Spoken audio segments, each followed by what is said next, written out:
Okay, hello everyone. Brian Z here from Connecticut. We are doing another roundtable session of Modern Arnis, and this is Roundtable The Next Generation. In no particular order, we have Chris Chu, Michael Craig, Christian Snyder, and Jackie Bradbury from the everything from the Midwest out to the East Coast. All of these individuals have been highly active in modern Arnis, and I thought it would be a good idea to get them on and kind of pick their brain in terms of what's next in modern Arnis, what they're thinking. Is there anything they need in particular, things they would like to see now? Because in no time, the top tier will, through attrition, step aside, and this next generation will be leading the way and carrying the torch. And being that we've already been gone 23 years post-professor, Modern Arnis is very much alive and doing well, and we want to keep it going that way. So I thought it'd be a good idea to get these folks on and give them the floor, have them introduce themselves, and basically just be an open book and see what it is that they think they need moving forward. So in really no particular order, we'll start with Chris Chu. Chris, a little bit about your Modern Arnis background. All right. So, hi everyone. As GM Brian said, I am Chris. My modernities background. Well, I think I'm one of the unique individuals because I don't know of many people who started in modern Arnis at 2 years old, I'm told. Not officially, of course, but my father, Grandmaster Bruce Chu, was teaching me empty hand Sinawali patterns as my version of patty cake as a 2-year-old.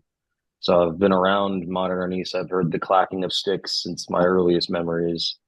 Um, didn't really do a whole lot in the early years of my life, and then I did Taekwondo from 10, started at 10 years old, and then when I got my first black belt is when my dad started teaching me modern Arnis officially, getting to go to seminars, learning from him more, and that was around 15, 16. Um, And he did that on purpose. He didn't want to interfere with my other instruction. He wanted me to have a good, learning experience from him and not to disrespect my instructor. And he also wanted me to have a good foundation because everything he was going to teach me then on, he could teach it in a language that I already understood because I already had a foundation. I had 4 years, 5 years in a martial art. So then he taught me modern Arnis, and then I've been doing it consistently since 15 years old. Now I'm 28, and I've been training. I've been blessed to. There's such a hodgepodge of FMA people in Florida. It's really a melting pot. I've been so blessed to get to train with so many modern East OGs. GM Chad, GM Bram, Tuhan Ray. Um, I've gotten to touch hands with, and that's just in Florida. I've gotten to meet so many other great OG modern East practitioners. I think my list. I wrote a list because I wanted to meet as many of the first generations as possible because I never got to work with Professor. I think my list stands right now at 23 original first generation black belts under Remy that I've gotten to speak with and or train with. So I've been very, very blessed with this. And this is just the most fun art in the world. FMA in general is the most fun, but modernities to me is even more fun. So yeah, I think your question was talk about yourself, and there I did it. So who's next? All right. How about Michael? Hi, thanks for having me on. I'm Michael Craig. So I started Modern Arnis maybe 2010-ish. I was doing Taekwondo with my cousin, and the instructor came back and said, "You got to go check these crazy people out. They're swinging sticks at each other. It was great." So of course I went and signed up. So the original program that I was with was more IMAF, but they were running a parallel program with NSI. So I learned both sides of it, the Datsus and the Master Tappy Tappy there. And then I met GM Brian, I don't know, 2013-ish.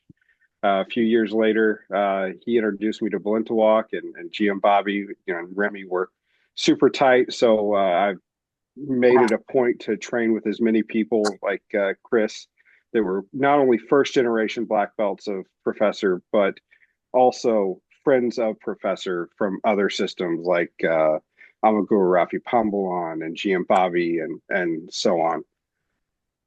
So I've been at that ever since, and here we are. Outstanding. How about Christian? My name is Christian Snyder. I'm based out of the Raleigh, North Carolina area.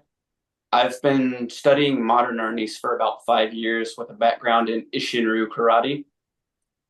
I did that for about 9 years formally. My instructor is Master Roland Rivera. It's such a unique art. It really is. I found out about the school through a friend, but I'd always kind of wanted to take eskrima or some form of Filipino stick fighting. And it's really interesting to me just the way things translate. And that's probably been my biggest takeaway from it. 5 years isn't a super long time, but the concepts and the things that I've picked up, definitely translates. I know Professor Dan Anderson has talked about it some, but the way it shows so much from your previous art, or the way it complements it, or any other art, the way it can be woven together is really impressive. And kind of like Chris and Michael said, I'm kind of out here trying to catch up and meet the people who study directly under Professor. Awesome. Awesome. And we saved the best for last. Jackie from the Midwest. All right, I'm Jackie Bradbury. I am half of what people refer to as the Bradburys with my husband, Kevin. We were introduced to martial arts training in general through my older daughter, who was in a Taekwondo school. And our original modern Arnis teacher wandered into there and introduced us to the art. I consider myself an Arnis native. I do not have a strong background in any other martial art.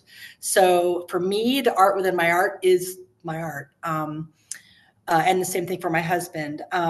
We have been training for 16 years this year. We started under a direct student of Bruce Chu's named David Jones. We moved around a bunch, and then we ended up in Texas under my current direct instructor, Mark Lynn.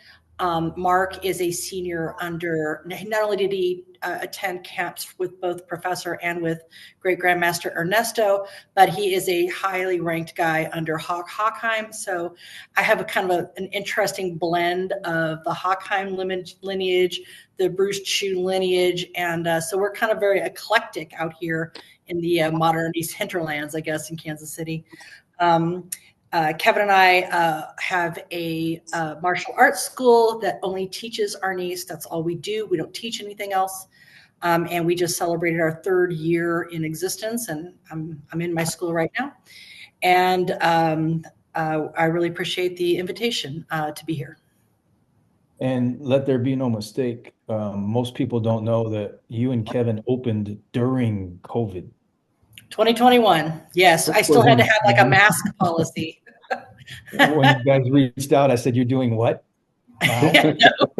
Are you crazy? Yeah, but you reached out. You had never met us, and then you said, "How can I help?"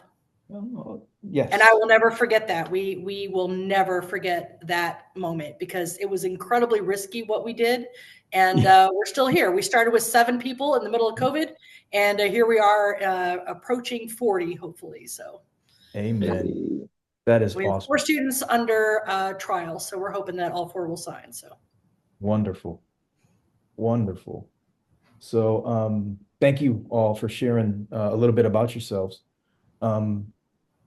Obviously, the goal of the roundtable is to be informative while also being factual and obviously respectful. Not so much just among the attendees, but the roundtable is meant for anyone interested in modern Arnis, whether it's the history or the current goings on, and it's meant to cater to everyone, whether it's somebody that's brand new, that's been at it for 5, 10, 20 years longer.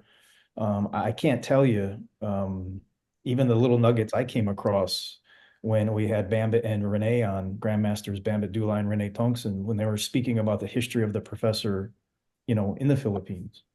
And then listening to those last 2 episodes with Dan and the OGs from the 70s into the 80s. I'm at this 42 years and I'm still getting things out of the roundtable. So it's working. But the other thing that it's doing is it's helping us archive information for the ages. which is again where you guys all come tie into. So the open question that I have, and we can kind of float back and forth with this throughout the session. You are most welcome to ask questions. If I can answer them for you, I will. But the open question that I have is, because no matter how long you've been training, and you've all been training anywhere from 5 to about 16 years, what can we do for you to help prepare and or get things as well organized for you, knowing that at some point you will become the top tier.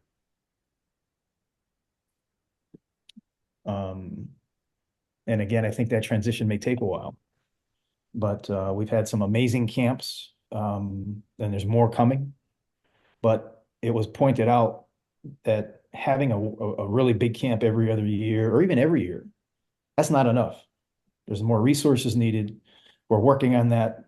Believe it or not, that request is one of the reasons the Evolution Project came to light. Because I'm like, all right, that's kind of a good point. They need more. How do we give them more? And I said, what if we start with a core list of material for reference, a very detailed biography of the professor, and build into these other phases, a phase 2 supporting the original document. And then that phase 3 is going to be an ongoing thing, maybe a technique of the month or a topic of the month. But is there anything that all y'all can think of now or anytime in the future? Anything else you think you need or would like to see while we still have basically the whole top tier intact? One at a time. I've been actually, since you asked this question of us, and I've been thinking really hard on this. And I think, as a community, as a whole, we're scattered all over the United States. We have little knots of places. We have the matrix between Tampa and Orlando. We have Houston, and we have some in Dallas, Fort Worth. We have this little island out here in Kansas City. We have West Coast, we have Michigan, Detroit area. We have East Coast and New England. And I think the most difficult thing I think we have as a community is connecting as a community.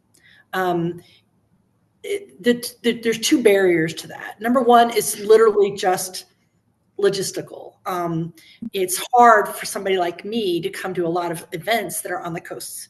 The expense is unbelievable. And I run a school. I can't just take off anytime. I didn't get to go to Michigan because I'm running the school while Kevin's in Michigan, right? And at least we can tag team, so that helps some. So it's partially logistical. And so I'd like for you guys to start thinking about how can we connect with those little bits and pieces and find ways to get the information. And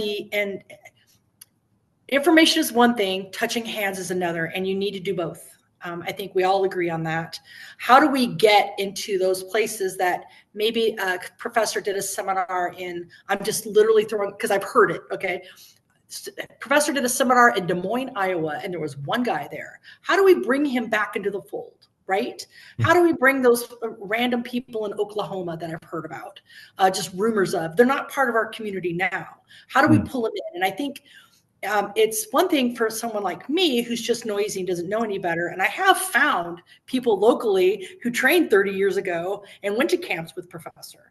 But, I'm a nobody, just doing my thing. I think for the seniors who the community would remember, I think it's kind of one of those things that I'd like you guys to get noisier and do more to try to find, be noisy and be found so that we can connect these people back into our community. That's a big thing for me. I feel like Modern Arnis is bigger than we suspect because so many people are just off with 2 guys in the backyard, or they used to train it and they just don't have anybody to train with anymore. And they'd love to train, but they're kind of isolated, right? They're kind of off in their own little world, and let's bring them back into our larger world. Well said, actually. And I don't think that's something I can do. We do what we can, but Right. I really think it's the ball that you guys need to carry. Yep. No, I would agree. For now, yeah. Connecting critical, the logistical obstacles, making And more just, noise. yeah, being noisy. Noisy is the word I'm looking for. Be noisy. My dad's plenty noisy. Yeah, no, that should Yeah, but you're the one who would not be amplifies a problem. his signal, Chris. You're the one who amplifies his signal, right? I mean, we have to be out there. And, you know, I try to amplify as much as I can for every single person in the wider community that I can. I really do try my best. I'm only one person and I'm in school and stuff, but you know, I do what I can. And I think that we can all do more. Even those of us, I think that's something the second gen can do is start supporting and start, you know, connecting ourselves. We don't need permission to go to a seminar for anybody. We don't need permission from anyone. Just go meet the people, talk to them. I am so ridiculously lucky that I fell in with the two main teachers that I had. David Jones, who introduced me to all this and got me addicted to rattan. But finding my teacher, which I will tell you that story another time, is too long to tell on this. But my teacher is someone who goes out of his way to train with everybody he possibly can, to know everyone he possibly can. And so he brought to us all sorts of people that we wouldn't have met otherwise. And it's made such a big difference in our ability to do the exact same thing for our students now. You know, to tag onto that, most of you guys know I go to almost every event that I can. Walk. I'm getting ready to go see Grandmaster Rick tomorrow. I'm going to see him. But like I run into people that they trained in modern Arnis, you know, early 2000s, late 90s, whatever it is. And they go, "Oh, Brian Zalewinski, I haven't seen him in a long time. I'd love to see him." Or Bruce Chu, I'd love to see him. Or, you know, insert first generation name here. That's, but, you know, and part of that is you guys don't have anybody hosting you in the Midwest, which is something Jackie's working on. It's something I'm working on. You know, we've talked about various seminars, bringing Roland in here in a couple weeks. Jackie's got you coming in the spring. Hopefully you'll be stopping by here too. You know, we have a legacy camp, whatnot, but like there's nothing happening in the Midwest that isn't me or Jackie, as far as modern Arnis goes, or I mean, you know, there's you stuff have going on in Chicago. I mean, there is. It's you have just Chicago stuff. we're not really boosting each other up as much as we probably could or should. Right. And that's not even, you know, like you have IMAF stuff, people doing stuff, you have but even like as a whole, it seems like there's not a lot going on with modern Arnis. And that's something that I think we really need to focus on, is building things up. Whether it's one of the Datu's materials or the Masters of Tappy Tappy's materials, even if it's neither of those two groups, we still need to start bringing in and building those seminars up so we can get those people that Jackie's talking about, the single person that shows up to a seminar in Des Moines, Iowa, or like I ran into a group the other day that they did modern Arnis back in the 90s, and then they trained with Minong Ted, and they want to do this and they're wanting to do that, or you know, whatever the case is, right? There's not events for people to come to. And I think that's something that we really need to work on as a whole, trying to get those built back up. And it can't just be me and Jackie bouncing back and forth hosting these things. No, it's going to take a village, a big one. No doubt. Do you think, while I have all of you on, of course, it's logistics. That's always a part of it. Having a larger regional, say, quarterly event versus smaller, more frequent school-based events. Do you think one might be more effective than the other? I see no reason why we can't do both. Yeah, that's kind of what I was thinking. One of the things that we have to keep in mind as a school that hosts, our goal is to host 4 outside seminars a year. That's all we can ask of our people. We're That's a trying. lot.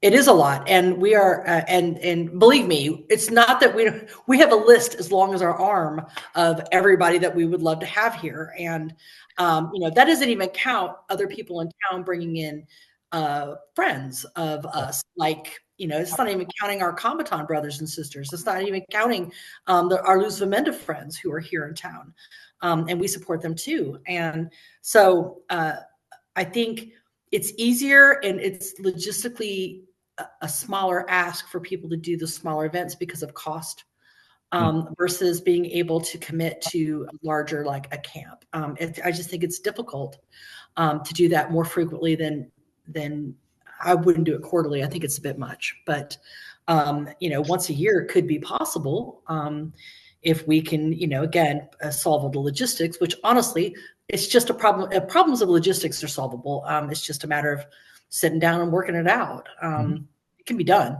It's just a matter of who's going to commit to it and who's going to put in the work. And it's a lot of work. It really is. And that's why, like Michael and I have talked about doing some of this stuff together to team up, because it is a lot. It's a lot for one person, much less two. And you of all people would know, GM, you would know more than anybody what that's like. And, it's hard to do that when you're running schools and, you have family and jobs and all those things too. I think I would like to see more Midwestern stuff. And I think that we're just making this Midwest centric, and I don't think that's fair. I think that there's plenty going on west of us. I think there's a big gap between here and all the way to the West Coast. And I think that there's opportunity if we can. I mean, it's one thing to kind of coalesce the remnants of the community that's been around professors, and it's another thing to grow a new community that's bigger than that. And I think that there's more of us and we can do that. And I think that that's kind of what we should all be doing, first, second, third, and so on generations. We shouldn't have places in the United States that don't have modern Arnis. Just shouldn't. We should be everywhere. It is definitely a big playground. And one of the things that I've noticed over the years is I was a little young in the 80s, but once we got into the 90s, I was old enough and able to travel on my own and further. There was a lot more money left over at the end of the day, the week, the month in the 90s, and maybe even into the new millennium. But the last 10 years, there's just people either they don't have the disposable income, and that's one of the first things that's going to suffer is your extracurricular activities. But the other thing is the workforce and the pressures and people not being able to take 1 or 2 days off. It was nothing to take 3 days off back then. Take Thursday and Friday, somehow get home Sunday or Monday, and then go to work. I'd fly in late Sunday and wake up, go to work Monday morning. But now it's I'm not sure what's harder, having the extra money or the ability to get the time off from work. Yeah, I would agree. I will not have people in our. I ask a lot of our people. I bring in 4. They don't go to all 4. Few of my students go to all 4, but I try to give enough variety so they can choose 1 or 2, right? Because I know that that's what they can afford in their timing of their lives. They have families and kids, all that stuff. But I think you're absolutely right in terms of the general economic stress. I think a lot of people are struggling with. And so, the challenge is, well, then what do we do? One of the things that many people in the first generation have told me about Professor, it's kind of a shame that he didn't get. Uh-oh. We lost her. She was just about to yell at us. 20 We are losing her. years later, because I think he would have really embraced a lot of the maybe one of the ways that we can kind of channel the spirit of Professor is how do we take advantage of technology and what can we do that's different or new or innovative to be able to connect with people who want to train, but they have difficulty getting there. We have here in my school a virtual student program. Oh, that Missouri Wi-Fi, tell you. Ironically, she's speaking of technology as she gets cut Yeah, off. no kidding. There she It's is. like, Maybe So that's I why have a technology in the student- Midwest doesn't work. I mean, Yeah. So Maybe. I have one virtual student. She lives about 2.5 hours away, and we do a virtual class once a week, and then she comes in every 4 to 6 weeks. And I think, working out, how did I do that? Is it working? And then, okay, so I should be writing that up. And for other people who want to train, but they live a couple of hours away from their instructor, how do you do it? Right? How do you do those things? Yeah. How can you connect with someone? Now, I do not. Okay, this is just my personal opinion. I'm not judging anybody.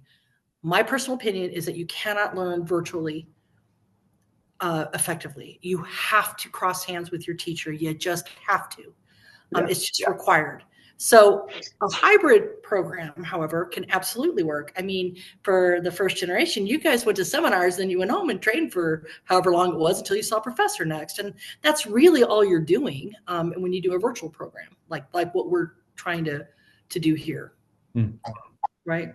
So there's got to be more ways. And, this is where maybe the second generation can be more helpful, because some of us are more digitally savvy, and maybe we tap into that savviness of people all over the country who want to help and want to do more to grow support the community. Maybe this is one way we can do it. No, there's strength in numbers. Yeah. And one way I can help is that I got a place.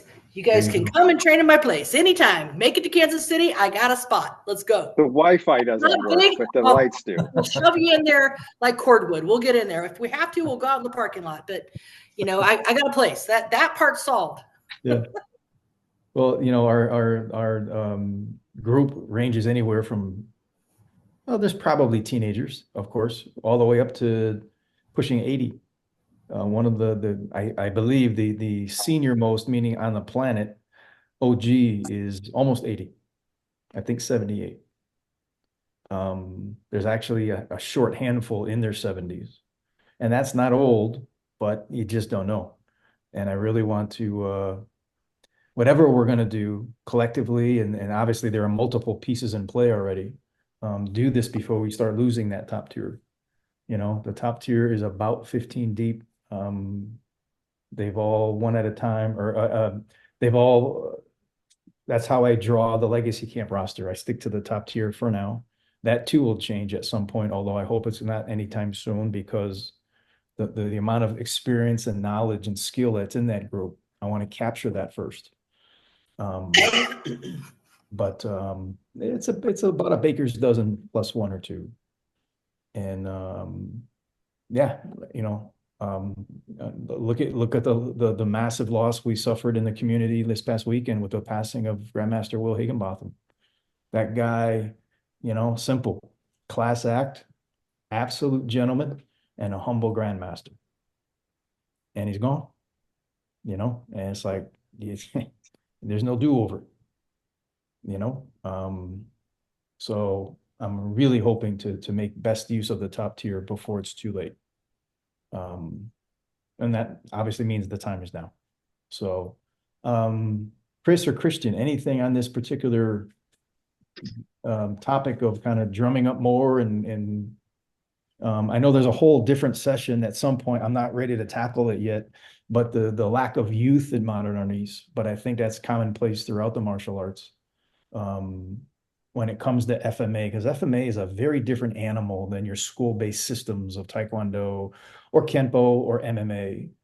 You have fixed facilities with massive kids programs. I have a Taekwondo husband and wife team, school owners, literally right outside the end of my driveway here where I live. And it's all kids, at least up in the Northeast, which is not uncommon.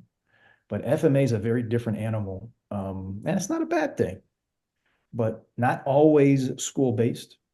This whole thing about the art within your art with the professor, it was kind of a marketing moniker coined by Mike Raplogel, and it stuck. But think about rewinding almost 50 years. And here's this guy that wants to teach everybody. How the heck does he get into your school and at least get the opportunity to get in there to show you? Once he starts showing you, yeah, you're probably going to say, this guy knows something. But what did he do? He said, keep doing what you're doing. Just let me show you my thing. Genius. It's just that approach was nicknamed the art within your art. And he didn't want you to stop your primary system. But it was an add-on. And that in and of itself is worthy of a session, which we won't get into right now. But FMA has a unique approach. And Chris being in Florida, there's a lot of FMA in Florida. I mean, other than the West Coast, I think the next most diverse area is Florida. Some amazing talent down there. But Chris or Christian, anything on this particular topic of kind of trying to get a few more people involved? If I had to say that there was one thing that the top tier guys right now could do to help our generation or the next generation, the younger people in FMA, I would say things like the Evolution Project, things like that. You're preserving what you guys were taught and shown, the foundational stuff.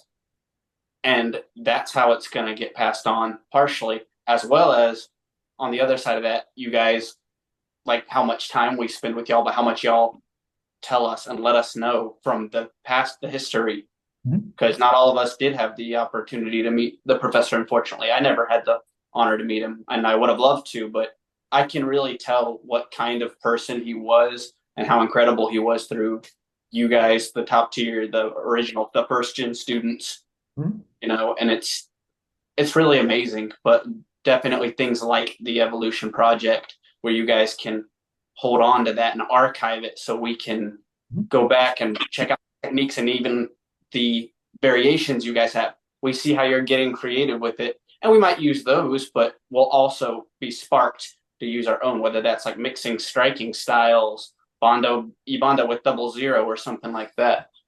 But it's things like that, and just the time we spend with you guys and how much you give us and how much you guys give to us. We've got to want it and be there, but that's what we're doing as students. We're here to learn. We want it, but we really need explanations on origins of techniques, or maybe something came from a different style of FMA, Combaton, Balentawak. We want to know, and I believe not everybody's as detailed, but I believe students should understand the origin of something. I don't necessarily think you just need to be like, all right, here's this. That might work for some people or some things, but I think the more detailed, the better. Awesome. And yes, that's one of the things I was hoping to accomplish with working with the top tier, and they're amazing. Now, we're a little dysfunctional sometimes, but sometimes you get them going and you get the camera going and you say, hey, show me this, show me what you got. And when that thing just starts flowing, it's awesome, because they just get in their zone and they go, and the instructors meeting at the legacy camp is all dictatorship. It lasts about 11 seconds. Guys, you're here. Love you all. Anything you need is yours. You know exactly what to do. Get out there and let it rip. Let them see the professor and let them see what you've done. And they're like, that's it? That was the mandatory instructors meeting? Yeah. This is the easy part. Getting to this point is the tricky part. But I said, the teaching is the easy part. We got that part down pat. And we don't know everything, but that's that part kind of flows, so all good stuff. How about you, Chris? As I got two things that have come to mind as I've been listening to everybody, and number one, which I think might be the easiest thing, which also might be the thing you guys want to do the least, you first gens. I'm a big story person, and I love those long car rides up between seminars with my dad, hearing the stories of Professor, what they did in '89, or a seminar that had this situation, or, how my dad learned one of the techniques was professor scooping the top bowl of rice, and that was the definition of a technique he showed. Like Mm. one of my favorite memories in all of my martial arts life was at the last legacy camp, the Q&A, not because the questions or because, any of the formalities of it all, but just seeing all, what, 14, 13 of you OGs just sitting there remembering and complaining about the Anyoses. All of you guys just like, well, how did you learn it? But I didn't learn it that way. Like, Yeah, those are that's the wrong. stories. Yeah, Exactly. no, Yeah. not the way you do it. Yeah, yeah, Those stories are things that none of us have. yeah. So what I think would be ideal, just so we can help preserve your memories as well, some sort of videography of you guys just telling stories about the professor. You guys Agreed. just telling stories about what you did back when you were training with him back in '88 or something like that. Just things that, one, are fun and interesting, and Yeah. two, that you think would be important for us to, because let's say 10 years from now, 20 years from now, people are asking us, what was Professor like? Well, Yeah. I don't think anyone here besides you, I don't count myself meeting him at 2 years old. None of us got to work with him. Mm. You're the only one in this video chat right now that's gotten to work with him, I believe. So we're not going to be able to answer what was Professor like what was it like to touch hands, or what was it like to feel his energy? None of us can say that, but we can Mm. tell about the man. Yeah. And those stories come from you guys. So some sort of videography about stories. I think that was speaking to me. The I kind second of thing, happening here with the round table too, which is part of why I love it. yes. There's so much of it being just engraved in history, and it's beautiful. And once it's on the internet, it's there forever. Exactly. The Exactly. second thing I was thinking of, and I forgive my ignorance in this question, how much of the evolution project, the first levels, the beginning levels, have partner-based drills?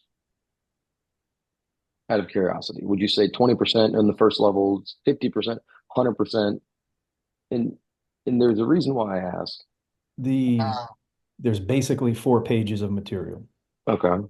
My goal was to keep it simple and only list one of everything.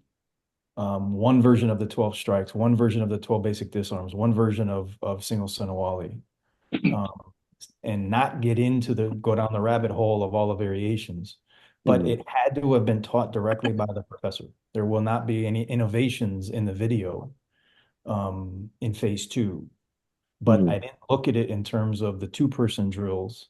The other thing that we collectively have to try and remember is in the 80s, it was all traditional, basically traditional Arnis, Sinawalis for hours with broomsticks.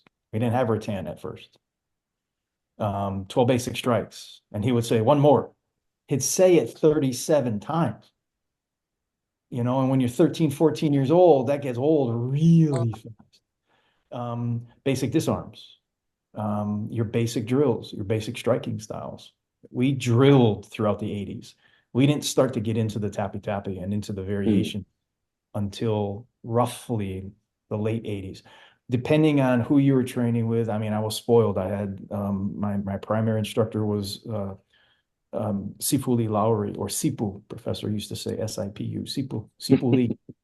And he took him under his wing. I mean, he literally called him his protege in front of mm, me.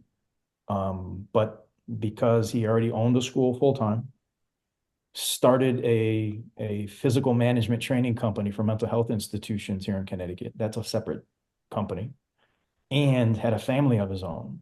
When Professor said, "You must start coming on the road with me," he's like, "Uh-uh." And Professor Prices was highly upset because I really think he saw his legacy in him, in Sifu Lee, at least hinging on him in part, and he couldn't. But well, so it's all drills, and because of the proximity I had to Sifu Lee, I got to see a lot more behind the scenes than most, not all, but it was around 90, and that's a broad statement. mm, That's when you started to see the left hand released, and a little more of the interaction that you're so used to now. And even the top tier, some of them didn't start until 92, 93. They didn't get the 12 years of drilling. They came in once we already went into we'll just call it the tappy phase. And that's not good or bad or right or wrong. It's just they didn't do Sinawali via broomsticks for 12 years. And back then there were no camps in the early 80s. I think the first camp was 1983 in West Virginia. And the camps took a few years to really kick in. I don't think the camps became a regular thing until the mid 80s.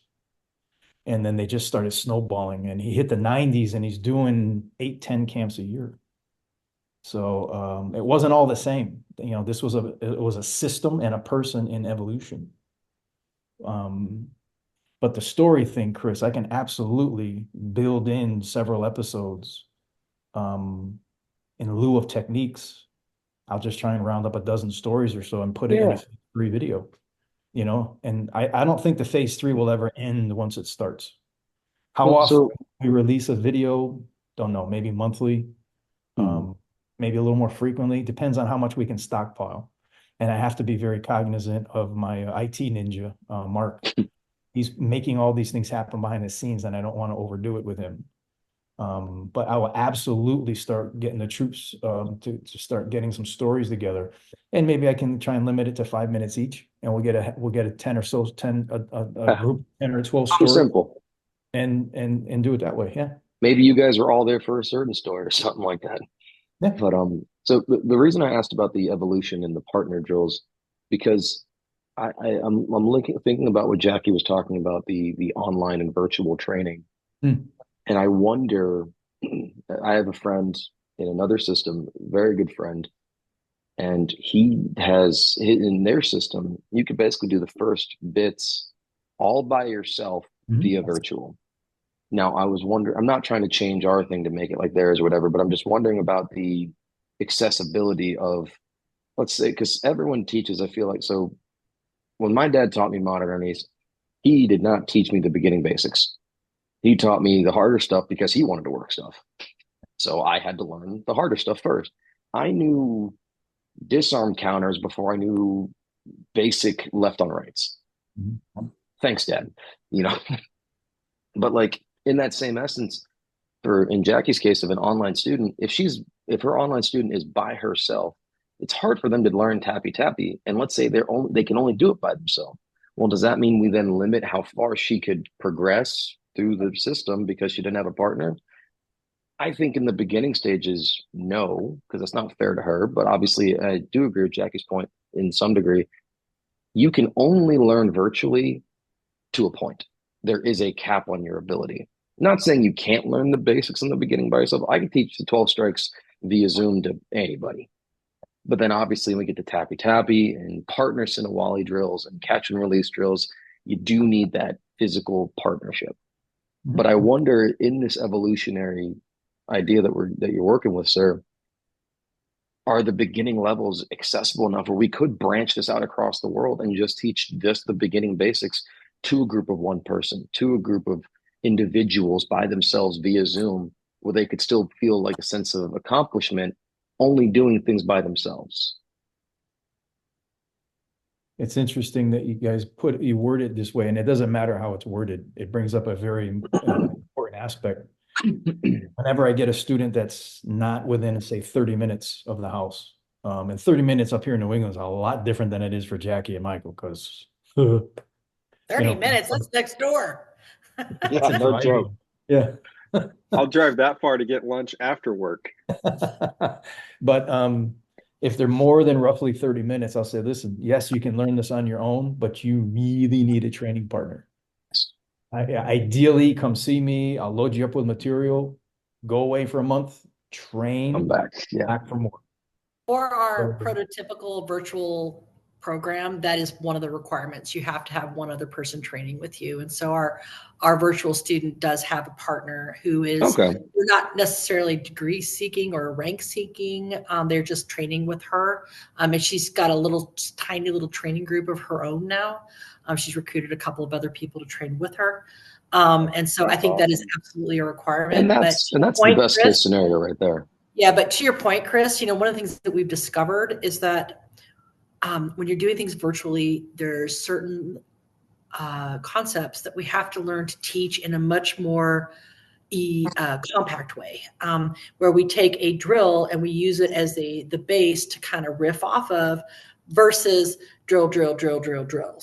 And we're Absolutely. really experimenting with that, because we have our curriculum is a Presses Arnis, so we have all these additional elements that Modern Arnis doesn't teach in this way. Doesn't mean Modern Arnis doesn't have it; they do. It's just not taught in this specific way, and we like this way, so that's why we decided to do it. But I think that that's definitely something that we could get guidance from the OGs on. Okay, so if we were going to, and this is kind of where we were going with this essence of Kevin's little curriculum project of trying to figure out who's teaching what, and what is the essence, what is the thing that all of you guys can kind of come to consensus on in terms of skill, drills, understanding of the art. And then how can we teach that in a way that's pretty efficient? And then we have all the additional drills that we can kind of expand out as needed. But what's the core? What's the most essential things? Because if I know that, then I can work with a virtual student, or I can work with someone who can't come maybe more than once a month, and do that kind of training in a really, really efficient way. And honestly, it's kind of harkening back to when you guys had to learn it in the seminar format. You go to a seminar or a camp and have to acquire as much as you could and go home and teach it, right? And so it's sort of like that. I just think that we can do it in a really compact way to not overwhelm these potential virtual students. The interesting part of it is when we're getting essential materials or curriculum, there's going to be so many different perspectives based on their other backgrounds. Sure. I think one of the approaches, whether it's the right one or the most effective one, is get as much material out there and made available so that, for example, each of the four of you can say, you know what, I know this guy thinks that's really, really important, but I'm going to put that later. Or I'm going to focus on this first and get them 6 months of this before I get into that. Look at somebody like Chris. I know Bruce did not teach him in a sensible order. My dad is not a sensible man. Taught with a lot of tapping, and a lot of the teaching that I do here in Connecticut. I have group class every Sunday morning. I just started a curriculum class every other Wednesday evening. And that class is actually almost competing very quickly with the size of the other class. And I was very surprised, and I don't know why, but I said I promised to stick color, staying between the lines during the curriculum class versus just letting it rip and pick a topic and go at it on a Sunday morning. So you have so many different ways the professor taught us. And there's one thing I want to talk to you for a minute. Share some thoughts on pure Arnis, which there really is no such thing. I'm about to say, I don't know if there's a pure, but I do think there's probably a core that everybody has in common. And that's what we've been searching for, is what is that? Because my particular lineage, we are very kitchen sink. I mean, we have you met my teacher, Mark Lynn? Because I'm telling you, he pulls in stuff from everywhere he can find it. And he's constantly looking for more. That's just who my teacher is. And so what we're interested in is understanding what's the core of Modern Arnis. And then we know the stuff that he pulled out of Comiton and slapped on the side, and then all the other stuff that he goes and he throws in. And I'd like to know for sure, okay, this is definitely stuff. And this is where the Evolution Project really helps us out, because we're like, okay, this did come from Modern Arnis, and it's not for some seminar that Mark attended in 1998, and he just found his seminar notes, and now he's going to teach it to me. Because that's how I came up. Mine is the core is going to be very clear. However, it's once phase 3 starts, you're going to start to see how diverse it is, because you're like, wait, how many different ways are we doing the flow drill? And that is where you have to realize that it wasn't just what professor was teaching us, but he himself was in a constant state of learning and evolution. in the nicest way. He stole a whole bunch of stuff over the 25 years he was traveling and teaching, but he kept putting it right back out on the table, and sharing it. He would So give our us niece is all to about do, thievery. and would do it. He'd be training, and we're busy working out and training, and he's watching us. And he's not just watching to see if we're doing it right. He's watching to see how people are moving, how to do and not to do. And at the end of the seminar, and I'm not saying he did this every time, but at the end of the seminar, he would say, "Thank you for teaching me." And we're looking at each other like, what the hell is he talking about? That dude was studying us the whole time. So if you have a couple of people in the room that are either veteran martial artists or very good at what they do and they move very well, he is going to study them like a hawk. The guy never stopped absorbing. So you're gonna definitely see a very diverse base of core material. But again, because of how he taught and the fact that he was constantly learning. Um, and I asked him, and you can quote me on this, when the left side finally came out, the first time it came out, it technically failed for him, his words, and he stopped it. And he waited a few months, whatever, and then he re-released it, but he released it slightly differently. I'm not savvy enough to tell you what the difference was. But once this thing got going and it just caught on like wildfire, I asked him, I said, "Hey, professor, you had this left side stuff all along?" "Sure." I said, "Well, why did you wait? Why did you wait to release it now?" And I quote, "I was bored." There's your answer.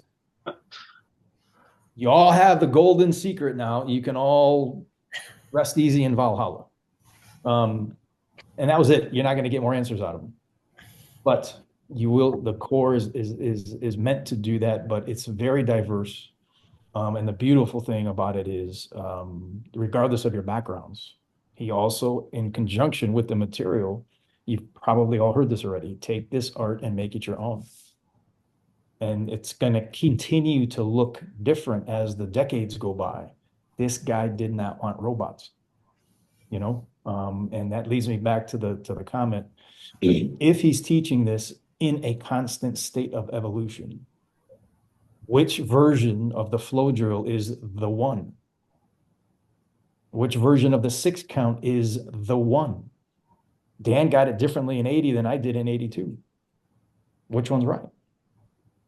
So how could there be anything pure about the system if it changes? And I know the Western mind is very systematic, and actually it's not. and, it's more of I don't mind there being 17 different versions of the 6 count. I just need you guys to agree that the 6 count is a thing. You know what I mean? That's what I'm going for. I understand that there's all these different versions. I get that. I mean, my teacher decides to do different versions just because he, again, read a camp note from 2001. And here we are. It happens to me all the time. I'm used to that. But it's more of is 6 count important? If you're going to say that you play modern Arnis, is the 6 count important? Not which version. Is it itself important? Those are the kinds of things that we're looking for. Yeah. We know there's all these different variants, and honestly, we jack around with it and we do all of our own variants ourselves based on, the experience and the talents that our students have ourselves. And that's the way that's always going to be. But it's still, we all recognize 6 count. We got it, right? Where does it fit in terms of what's missing? Where does it fit in terms of its overall priority or importance? GM. Interesting. I mean, if you don't do 6 count, do you do modern Arnis? So I got a question for you, GM, with that in mind. My dad told me very early on, because I asked him, I'll never forget, I asked him what was the most important thing in modern Arnis. And he goes, "What do you mean?" I said, like, technique-wise. Well, what's the most important thing we should learn or practice right now? And believe it or not, my dad actually had a serious answer. I know it's you're all so shocked by that statement. He said no mudslinging. I don't consider this mudslinging because I want to know if this is, because after what I've seen, and and all the people I've gotten to touch hands with, I'm beginning to think it's valid, and I'm wondering if this is also the same for GM Brian. I'm sure you've heard my dad say this, or other people have said this too. My dad said Professor told my dad that the three most important things for a modern Arnis practitioner were 6 count drill, single Sinawali, and trapping hands. He said, if you have those three basic fundamental drills, the rest of it is easier and you will get better, is what he told me, is what Professor told him. Now, granted, I also know that Professor told a bunch of people a bunch of things. So, Yeah. That would actually be a very good question next time there's a Q&A. Did he tell you, is there a list of 2 or 3 or 4 things, and what were they? Because if you think about it, the 6 count is abecedario, or some will say corridas. We'll say tappy tappy. The Sinawali is a pattern. Doesn't matter which pattern, but all of the different weaving patterns across all the different systems. Look at all the different single Sinawali work in Kambaton. I've had the privilege of walking the floor several times when Dieter's running a test over in Germany. And 3 hours, you've got everything from white belts all the way up to a 5th degree black belt groups testing. And there's Sinawalis being done throughout the whole 3 hours at different levels. So you have the 6 count, the single Sinawali, the weaving, regardless of the drill. Single is the most universal. It's very diverse. And then the trapping hands is the brush grab and strike, or the block check and counter, which is the empty hand version of the 6 count. so you're thinking like it's all foundational, which have then branches out. Yeah. Trapping hands leads into Sinawali boxing, which leads into 15 other things. There ain't but so many patterns, be it empty-handed or stick. You can do a lot with a stick, but there's only so much that you can do with a stick. And you can do all those drills with knives. Yes, or broomsticks in your case. Yeah. And you know, one of his catch-alls was when he had a question for him, he would just say, it is all the same. It is what it seems. You know, and I think there's truth to that, but I also think that was a way for him to get out of there and go to lunch. Or dinner. But I'll tell you this, while he was alive, I thought he meant, when he said it was all the same, I thought he meant within modern Arnis. Since he's been gone, I've realized, and maybe it's just me, I started to realize he meant all martial arts. Because you can take, I see, he's no longer here. He moved back to China. He was an extremely high-level Chen style master, Tai Chi. And I watched him do the 24 form. Almost cried. It was so beautiful and powerful. And this dude was my size, but he was thicker by about 30 pounds. And he was about 20 years older than me. And the power in that form. And I'm watching them like, you know how much modern Arnis is in there? And my students are like, what do you mean? I say, you didn't just see like 17 different techniques or drills in it. And they're just went right over their head. Some of them trained with this guy for years and eventually were able to grasp what I was saying. But I haven't seen a martial art that you can't directly connect through the eyes of modern Arnis. You know, there's some unique ones, capoeira, and there's some things in there that's really unique. But most hand-to-hand combat involving a stick or not, the Kempo and the Ishinru, there's so many translations. It's all the same. It really is. So yes, that's a very good blend, Chris, that you shared. 6 count, single, and trapping hands. That's what Dad told me to work when it was just me learning this stuff on my own. Whenever I'd see him during the summertime, he'd give me a couple of drills and I'd bring it back. When I worked at a Taekwondo school, I'd find someone who I could do this stuff with before my instructor essentially didn't want me to do it there anymore. But that's politics. We don't need to get into that. But I would take whatever I did, the empty hand version. I did trapping hands with one person and nothing else for 6 months straight because it's all I was able to do there at that school. And Dad said, Chris, if you do nothing but that, you will get infinitely better because it's one of the most universal drills out there. with The so many eye-hand applications. coordination, the sensitivity, the connectivity. And yet, interestingly enough, the trapping hands was a big deal in the 80s, real big deal. But the trapping hands it's the same thing. You just either whether you start with the left or the right, you're both doing the same thing. Versus when he released the left side, that was when he also started teaching the empty hand tappy tappy drill, which half of which is trapping hands verbatim, but the other half becomes the exception to the rule. And people weren't being taught the original trapping hands anywhere near as much as the tappy tappy drill starting early 90s. And again, that's a general broad statement. To the point now where I have, in a nice way, I have some fun. I'll be out somewhere and I'll say, hey, show me trapping hands from a group of Arnis players. And depending on where I am in the country, they're like, they kind of look, they either have it or they have the empty hand tappy tappy version. I'm like, yeah, no, not that one. We only had empty hand tappy tappy. I learned trapping hands relatively late. See, there you go. Perfect Yep. example. And that's not wrong. I know empty hand tappy tappy. Yeah. Yeah. So the priorities changed. And when that stuff caught on like wildfire, that's what he ruled with. You know, his overall goal was to make modern Arnis the martial art of the world. You know, and once that left side came out in conjunction with the concept of the tappy tappy, it just flew off the shelf, so to speak. And that became the priority. So has anyone else asked that question of one of the OGs, and did you get a different answer? How about you, Christian? You ever talk about that with Roland? I have not specifically with that. I have asked him a bunch of questions. I'm trying to get all the information and history I can from him, but he'll tell you that too. He'll be like, yeah, he asks me questions all the time, but no, I haven't specifically delved into that. So, Christian, your assignment is to ask that question and get back to the rest of us and see what he says. What's the most important thing in modern Arnis, Master Roland? Why does everything Not else getting suck? hit. Duck? The five You know, Ds of modern Arnis. You go ahead and ask that question, Christian. You ask tell it. us how it goes. No, Yeah, it's not so Chris asking it, basically, it's you. after you heal and you get out of the emergency room.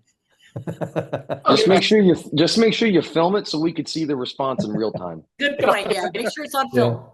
It might be a show and tell, Christian. Tread carefully. But what a great story you'll have at the next Legacy Camp, man! Oh man. Well, True. that's if you remember. Yeah, this. you can That's tell why us we about need these it. video clips. I'll just ask about Legacy Camp. We'll No, sign I you wouldn't don't do it want- there. no, I wouldn't do it there. It'll Because change. once you ask him at Legacy Camp, he's going to ask one of the other ones, and they're all going to want to beat you up. Which is a blessing sometimes. But Last time you were like, oh, you guys take turns beating me up. okay, well, that was a different situation. I was trying to figure out something, and then by the grace of God, Dr. Dieter goes, Chris, that's a great question, but don't have 10 people do it to you. You're going to get hurt. Maybe just 2 or 3 people do the move that you're asking for instead of all 13 of you guys do the forearm throw on me. Moderation. And that was a rough night for me. And you haven't lived Guru Tom Bolden's energy felt so painful. But it was just like, for him, it was just getting a cup of water. It meant nothing to him. It was so just, boom. That, my God, he's got decades. He trained with Adriano Emperado. Some of the folks he's touched hands with, amazing. Absolutely amazing. All of a sudden, it felt like sandpaper gripped me, and then I was eating the floor. Yeah. And I'm just amazed in the nicest way, with all the respect in the world, at his age, he still moves like he's 30. And I'm watching him get into some of his stances, and I'm like, kind of jealous. But he just keeps moving, and that's a product of it. So, all right. So yes, Christian, when you get time, check with Roland. And actually, you know what? I've written that question down.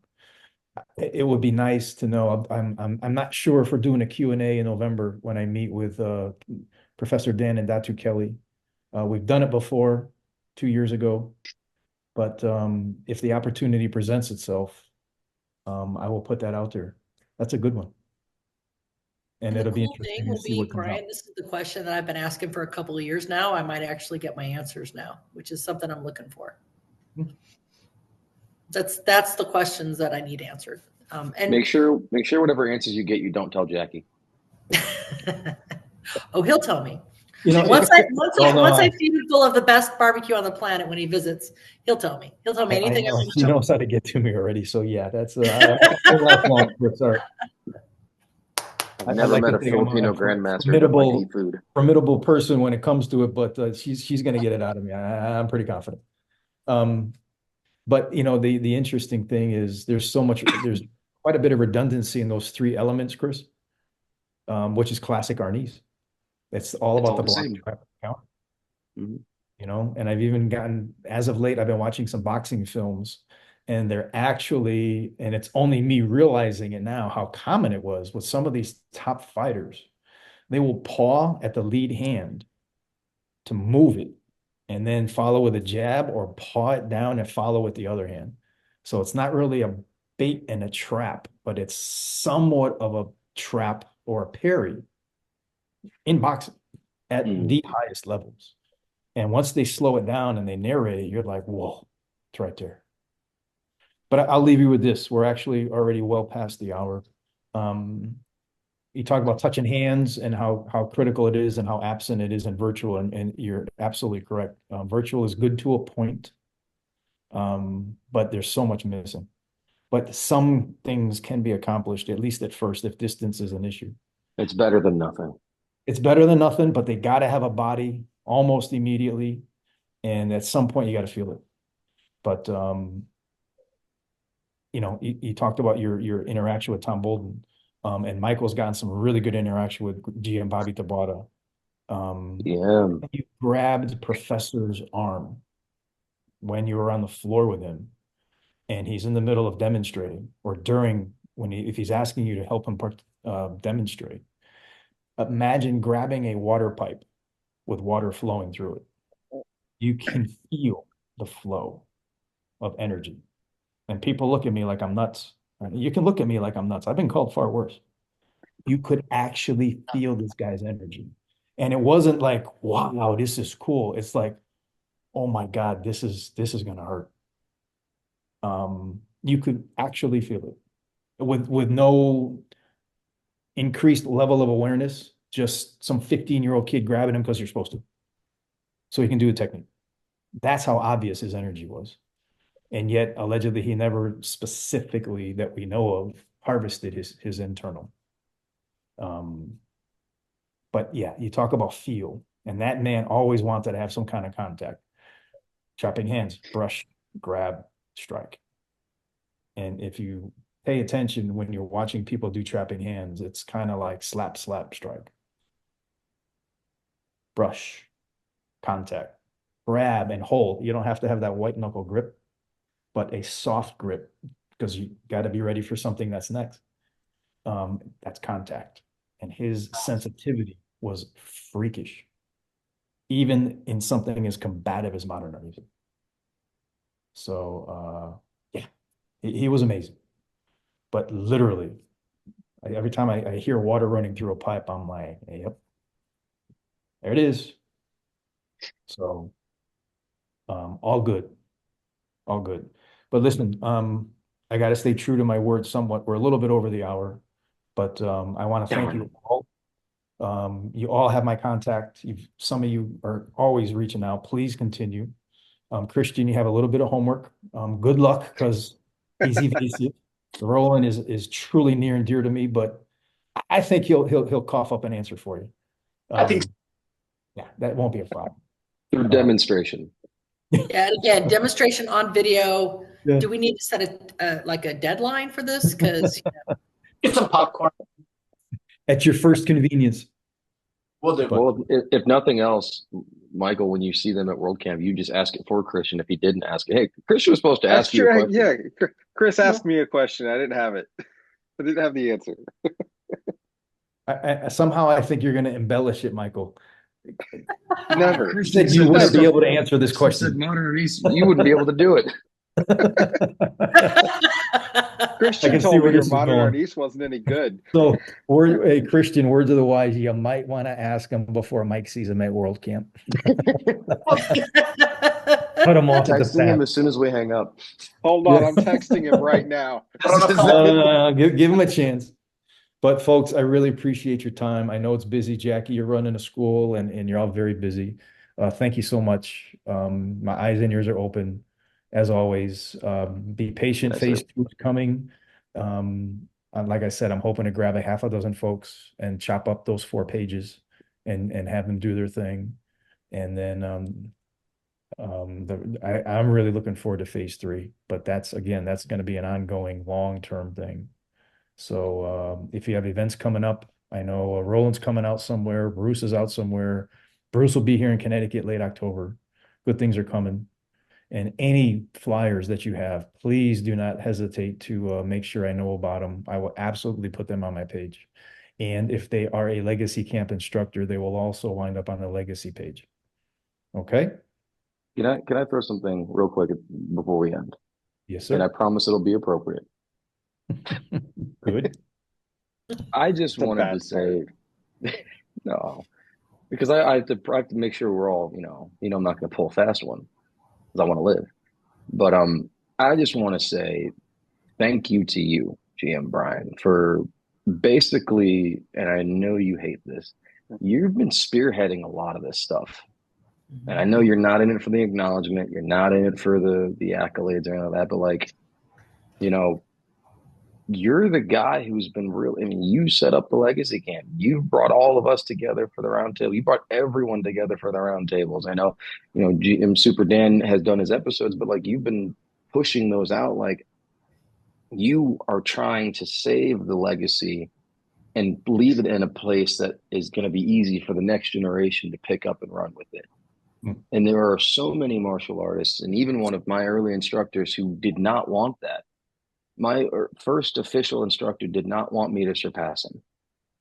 You guys are all trying to get us to surpass you at some point. My dad said the purpose of an instructor is that his students one day surpass them. Amen. That is the goal and proper reason for instruction and teaching. My first instructor didn't want that from me. Him and I haven't spoken in over a decade now, and he was my first official instructor before my dad.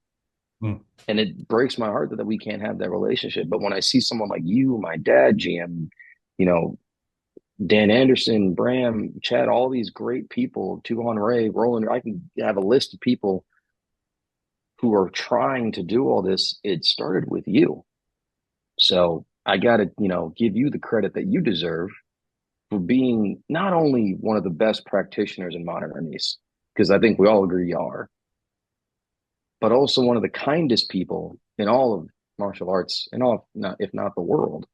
None of us would be doing this stuff in this format if it wasn't for you. So thank you, GM Brian, for being would you call yourself the quarterback? Yeah, that's the shortest one I can think of. Yeah. Yeah. Thank you. Thank you for Since the president of Next Generation is a title you don't want to use, Too long. But I appreciate it, and it's an honor to be walking amongst all of you, not just the top tier, but it's not just what Professor gave us, it's how he gave it to us. And when I use the word connection, it's not just the connections in the art, it's the connection amongst the people. We just had a very serious loss in the family this week, which I won't get into. But it was one of the things this person was known for was bringing people together. And that irradiated a light by doing that.